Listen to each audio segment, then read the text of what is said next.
Hello అండి, మామిడికాయ పచ్చడి పెట్టడానికి చూడండి కూర్చొని పచ్చడికి మామిడికాయలన్నీ నరుకుతూ ఉన్నాము. ఇప్పుడైతే పచ్చడి పెట్టడానికి రెడీ చేస్తున్నాం. మా పెద్దోడికి మామిడికాయ వేలు మొత్తం నరికి ఆకలి అయిందండి వీడికి. అందుకని ఉప్మా చేసి వాడికి పెట్టి ముక్కలు నరికిస్తున్నా. అట్లయితే కానీ మాటినాడు మా వాడు.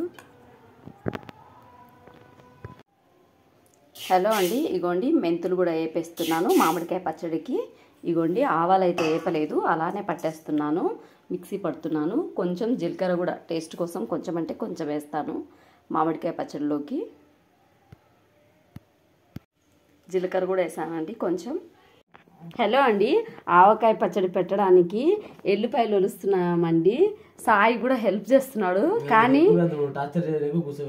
నేను టార్చర్ చేయడానికి ఎల్లిపాయలు ఒలిపిస్తున్నానంట. వాడు అదే చెప్తున్నాడు. వీడేం చేస్తున్నాడో తెలుసా అండి, ఇప్పుడు వాళ్ళ తమ్ముడికి ఫోన్ చేసిండు రా అని చెప్పేసి. ఎందుకు అనంటే కొట్టాల్సిన అవసరం లేదు, తిట్టాల్సిన అవసరం లేదంట. కోపం వచ్చినప్పుడు ఎల్లిపాయలు ఒలిపిస్తే సరిపోతుంది.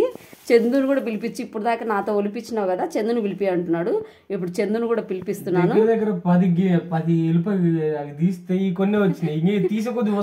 10 వెల్లుల్లి గడ్డలు అంటారు దానిలను. ఏం గడ్డలో ఏమో చూద్దామండి ఇప్పుడు వాడొచ్చేయమంటాడు. టార్చర్ అంటే మేము ఎట్లా చేస్తున్నామంట,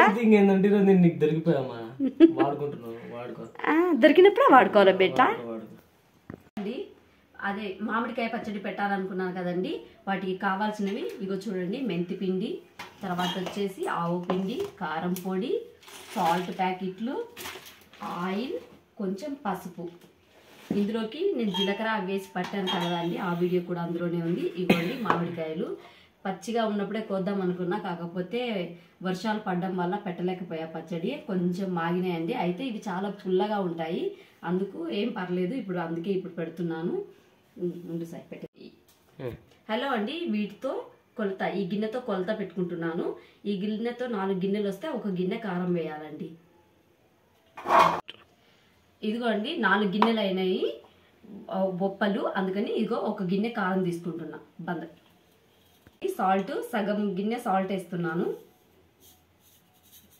మళ్ళీ కావాలి అంటే మనం 3 డేస్ తర్వాత చూసుకోవచ్చండి ఎంత కావాలా అనేది. సప్పిడి అయిందనుకో అప్పుడు ఇంకా కొంచెం సాల్ట్ వేసుకోవచ్చు. హలో అండి, ఇదిగోండి ఆవు పిండి కూడా ఈ గిన్నె నిండా వేస్తున్నాను. ఎందుకంటే నేను పోయిన సంవత్సరం కూడా ఆవు పిండి ఇంతనే వేసుకున్నానండి, అందుకే నాకు పచ్చడి ఈ ఇయర్ వరకు నిల్వ ఉండింది.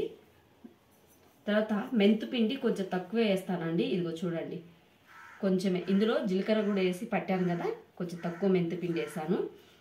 నెక్స్ట్ వచ్చేసి కొంచెం మనము పసుపు కూడా వేసేసుకుందామండి. పసుపు కూడా వేస్తున్నాను కొంచెం. ఇగోండి వెల్లుల్లి రెబ్బలు. వెల్లుల్లి రెబ్బలు మనకు కావాల్సినవి, మన ఇష్టం. కొంచెం ఎక్కువ వేసుకోవచ్చు, తక్కువ వేయచ్చండి. వెల్లుల్లి కూడా వేసేసా. బంద్ చేసా ఇంకా.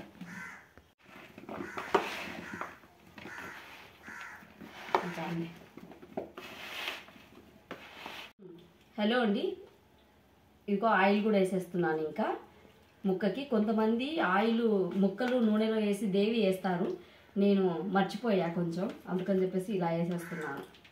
అయినా ఏం పర్లేదండి, బాగానే ఉంటుంది పచ్చడి. బజ్జీ ఇంకా చూపించు. అయిపోయిందండి మామిడికాయ పచ్చడి అయితే పెట్టేశాను. ఇదిగో చూడండి.